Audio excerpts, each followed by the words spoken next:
Mtazamaji wa 101.9 Coconut FM, kama tunavyoshuhudia hapa sasa hivi, boti tayari imekwisha wasili ambayo imebeba mwili wa Charles Hilary ambaye ni mwandishi wa habari mkongwe na ni mashuhuri. Waandishi wa habari tumeondokewa na kipenzi chetu, tumeondokewa na kaka yetu, tumeondokewa na mwalimu wetu. Kama tunavyoshuhudia hapa, viongozi mbalimbali ni kujuza hapo mwanzo wako hapa kwa ajili ya kuweza kupokea mwili huu. Basi ungana nasi mpaka tamati ya mazishi yetu haya.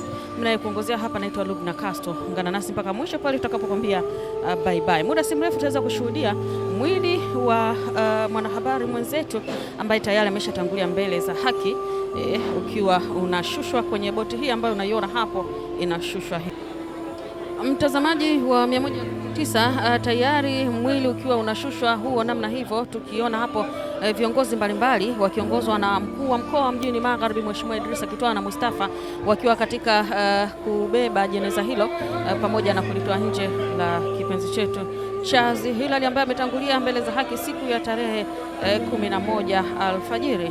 Tunasema inna lillahi wa inna ilaihi rajiun, lakini Bwana ametoa, jina lake lihimidiwe. Pole sana kwa wanahabari, lakini pole pia kwa ndugu jamaa na marafiki, lakini pole kwa familia pia.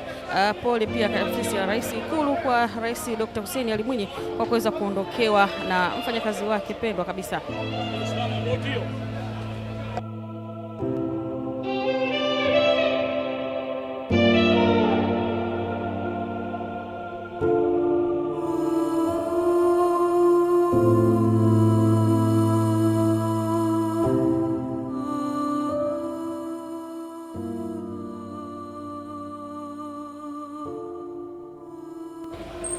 Naam, tunamwona hapo mkuu wa mkoa wa mjini Magharibi Mheshimiwa Idrisa Kitwana Mustafa akiwa ameongozana na viongozi mbalimbali katika kubeba jeneza la marehemu Charles Hilary, wakiwa na ushusha katika boti hiyo ambayo imewasili hivi punde kwa ajili ya kuelekea nyumbani kwake ambako utakuwepo mwili huo kwa ajili ya maandalizi ya kesho panapo majaliwa kwa ajili ya kwenda kuzikwa.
Beba juu.